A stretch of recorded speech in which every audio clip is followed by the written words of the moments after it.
We're back out here once again, and today we're talking about how as September rolls along and that fall transition starts picking up steam, how you can take advantage of those moving bass to locate them easily and catch some really nice fish.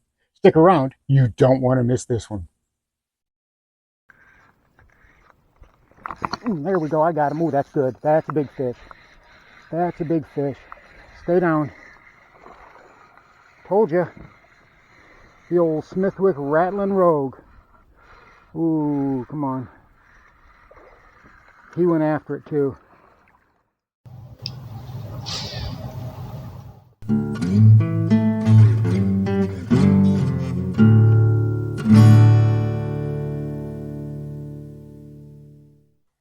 And here is this video's featured comment.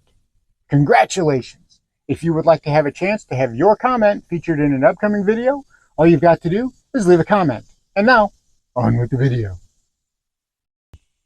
Welcome back to Lowbrow Fishing. And if you ask a lot of anglers, they will tell you September is a very tough month for bass fishing. Those bass don't seem to know what they want. They don't know where they are. Those bass are here one day and then they're gone the next.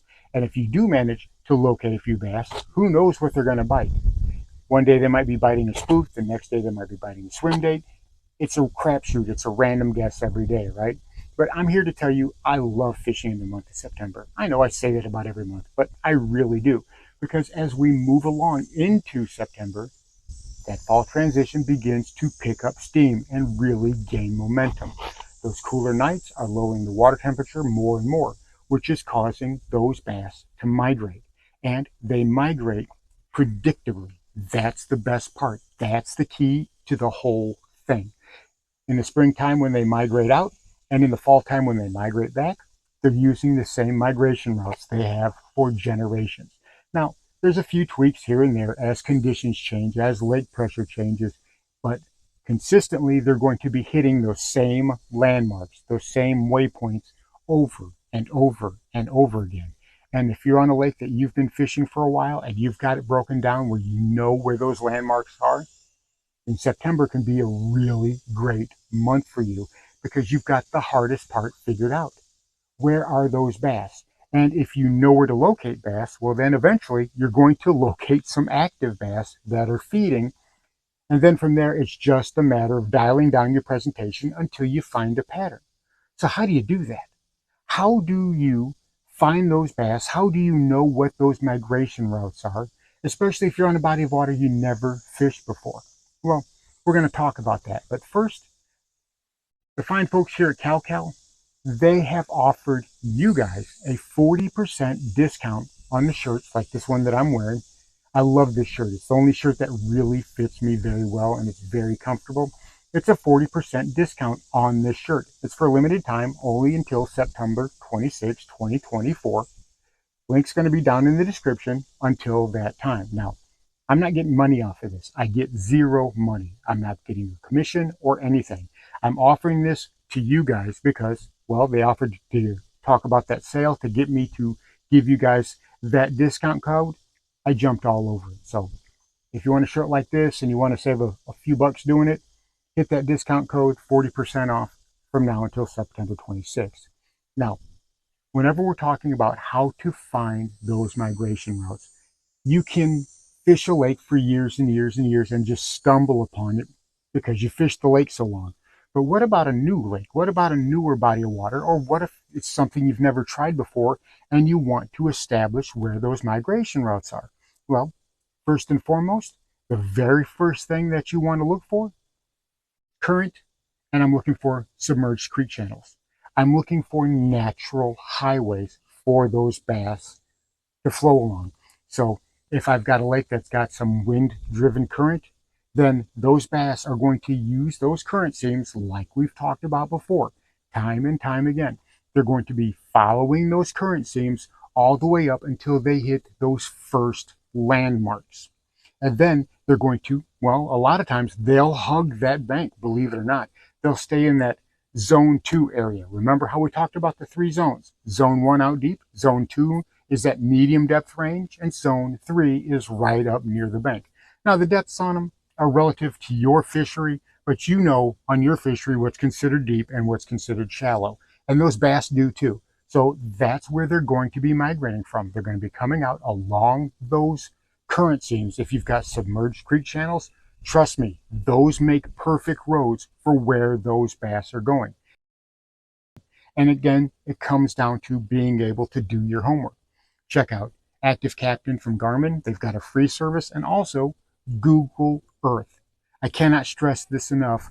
Look at Google Earth. Study your lake from the satellite view, especially using the time feature where you can roll back the clock and look at that lake on drawdown when the water levels are much lower, and you can see those landmarks visibly. You can see laydowns, you can see brush piles, you can see rock piles, you can see all of that. You can see things that you didn't even know were there just by using Google Earth, and it's completely free.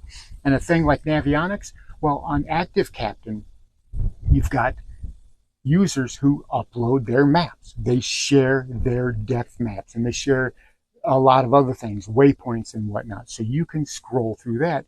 And if you live on a major fishery, especially, a lot of times you're going to have a plethora of information.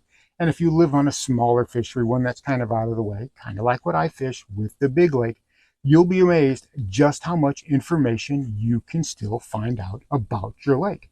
You don't think anybody's uploading that. You don't think that nobody cares about your lake, but trust me, a lot of times there is information that I never thought about the big lake that's being uploaded and being shared. And I learned so much about it.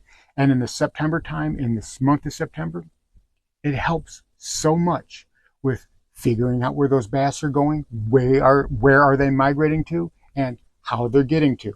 Now, once you figure that out, then you need to figure out just exactly what it is they're going to eat. So the bass are migrating. We find that that is predictable. They're going to migrate the same route on that fishery year in and year out. They're going to be using the same landmarks. But what are they going to eat? Well, we talked about those baits and presentations last time. You know, we're talking about things like spinner baits. We're talking about things like weightless flukes. You know, we're talking about things like square bills and wacky rigs. There's actually a wide range of stuff that those bass will go for, especially as we get deeper into the month of September. When you start out, a lot of fisheries, those bass are basically chasing those bait balls, those new of the year fry, the shad, the shiner, the sunfish, what have you. And a lot of times it's great to imitate those baits, like a fluke junior or, you know, a little small jerk bait. Anything like that will get a majority of your bites. But as we move deeper into the fall, and especially as those waters cool off a little bit, in my area here in South Mississippi, that's when topwater really begins to open up. Topwater becomes a real viable option once again. During the summertime, topwater just dies off, and it's almost impossible to buy a topwater bite. But as soon as that weather cools down some, that water cools down just a little bit, topwater is definitely back on the table. So as we approach the first, second, third week of September, I'm tying on spooks, I'm tying on boy howdies or prop baits, I'm tying on head and torpedoes. You know, those things are starting to get more and more effective. And I don't basically have to bludgeon them in the head with a buzz bait over and over and over again, which is basically how I have to do it. If I want a topwater bite during the summer, it's a big noisy buzz bait or nothing at all. But as we move into the fall, you know, something like a lipless crankbait can be a player, especially for those bass coming from the shallow into the deep water area. We talked about that. I'm fishing a lipless crank a little bit further out, a little bit more deep. And then when we get to that zone 2 area, that intermediate area, we're going to have more vegetation. We're going to have more grass. We might have a laydown or two. We might have a rock pile. You're going to find some man-made demolished structure, concrete, rocks, or whatever. A square bill, like we said, is killer in that range, because a lot of times you can contour that bank or you can bring it along parallel to the bank. Both of those techniques are super, super effective. Now, I prefer to use silent running crankbaits. I don't want a lot of noise and a lot of rattle, because up until about November here, our lakes are still going to be packed. About November is when they're going to start heading into the woods, because it's too hot to hunt. Around here, the hunting season doesn't begin until late October and then runs through about February. You know, we get a very short hunting season here, but that's just the way it is when you live in the very hot, deep South.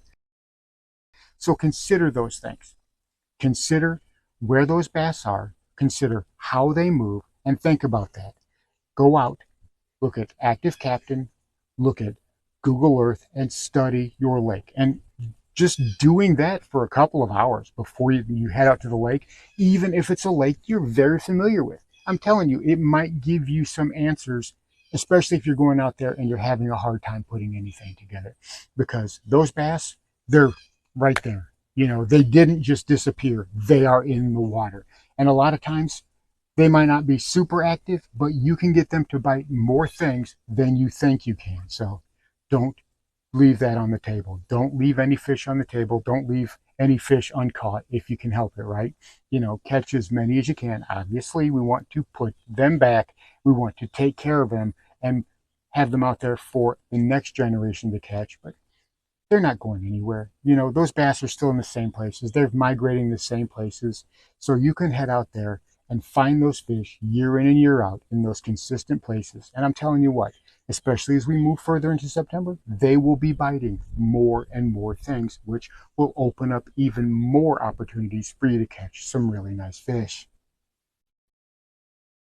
So there you have it. With a little bit of homework, you can go a long way towards putting that puzzle together and solving the mystery of September fishing. It's not nearly as bad as everyone makes it out to be. And once you get into that groove, you'll be amazed at just exactly how effective you can be when you're out on the water. Thanks for watching Lowbrow Fishing. We'll catch you in the next one.